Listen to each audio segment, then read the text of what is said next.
প্রিয় দর্শক, আসসালামু আলাইকুম। শীতের আমেজ শুরু হয়ে গেছে, আর এই শীতের একটি জনপ্রিয় পিঠার রেসিপি শেয়ার করব আপনাদের সাথে।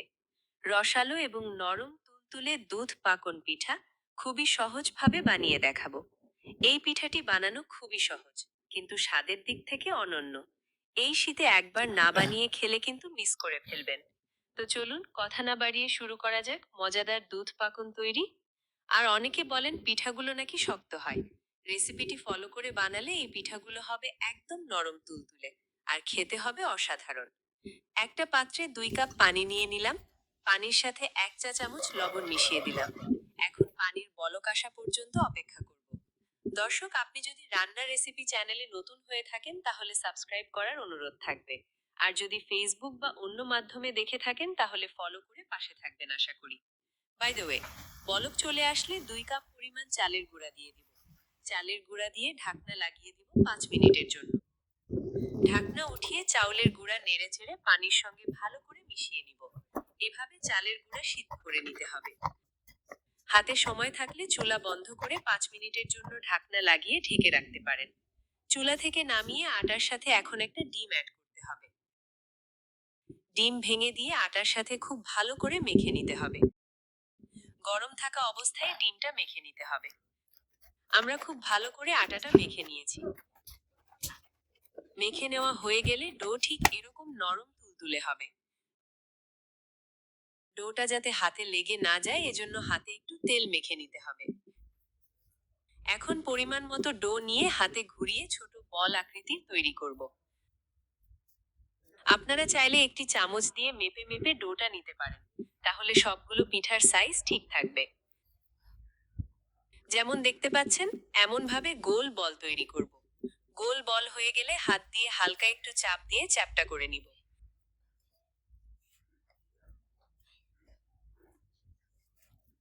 এখন ডিজাইনের জন্য একটা ছোট চামচ দিয়ে এভাবে চারপাশে ডিজাইন করে নিব। দেখতেই পাচ্ছেন ডিজাইন করাটা কত সহজ। চামচে একটু তেল মেখে নিবেন, না হলে আটাটা চামচের গায়ে লেগে যেতে পারে। এবার পিঠার মাঝ বরাবর একটু ছিদ্র করে দেব, তাহলে দেখতে আরো সুন্দর লাগবে। আরো একটা পিঠা তৈরি করে দেখাচ্ছি আপনাদের। ডিজাইন করা ঠিক কতটা সহজ দেখেই বুঝতে পারছেন আপনারা। এভাবে একে একে সবগুলো পিঠা আমরা তৈরি করে নিব। এই পিঠাগুলো বানানো কিন্তু খুবই সহজ, যে কেউই চাইলে বানাতে পারবেন। সবগুলো পিঠাই আমি বানিয়ে নিয়েছি। এখন এগুলোকে আমি তেলে ভাজবো। এখন আমি প্যানে কিছুটা তেল নিয়ে নিয়েছি। এই তেলটাকে হালকা গরম করে নিয়েছি। এখন পিঠাগুলো একে একে দিয়ে দিচ্ছি। আর এই পিঠাগুলো কিন্তু হালকা ভাজতে হবে, এজন্য চুলার আঁচটা লোতে রাখতে হবে। পিঠাগুলোকে আমি উল্টে পাল্টে ভেজে নিব। তবে লক্ষ্য রাখবেন পিঠাগুলোর কালার যেন পরিবর্তন না হয়ে আসে।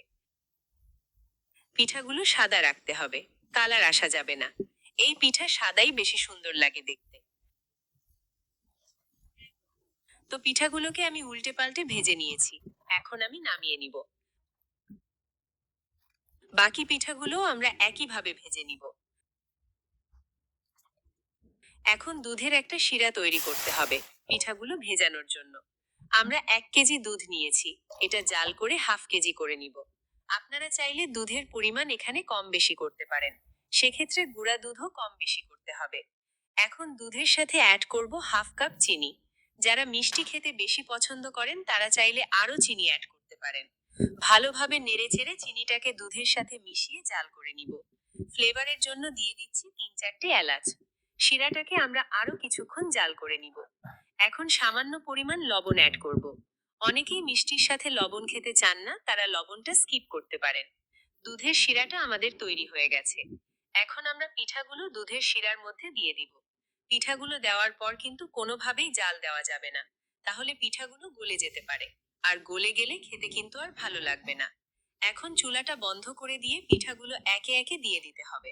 আমরা পিঠাগুলো দিয়ে দিচ্ছি। একে একে সবগুলো পিঠা আমরা দুধের শিরার মধ্যে দিয়ে দিলাম। একসাথে অনেকগুলো পিঠা দিবেন না, তাহলে আবার ভেঙে যাওয়ার চান্স থাকে। এবং ভেজানোর পর উঠানো যাবে না, ভেঙে যেতে পারে। শিরাটা গরম থাকতেই পিঠাগুলো দিয়ে দিতে হবে। সবগুলো পিঠা আমরা দিয়ে দিয়েছি। আমরা এখানে একটু ফাঁকা জায়গা রেখেছি, যেন এগুলো ফুলে একটার সাথে আরেকটা লেগে এঁটে না যায়, আর একসাথে লেগে গেলে ওঠানো যাবে না।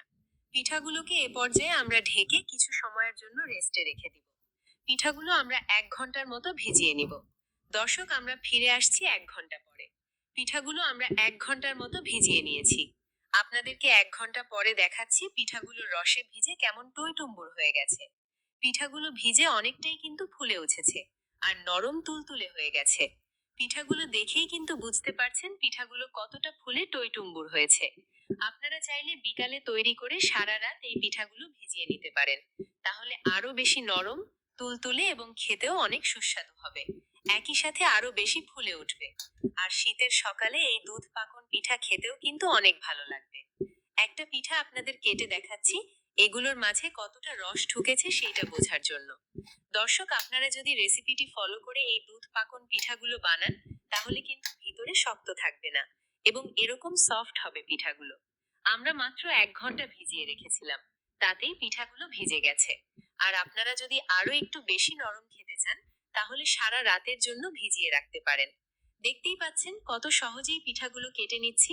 এর মানে বুঝতেই পেরেছেন কতটা নরম তুলতুলে হয়েছে পিঠাগুলো।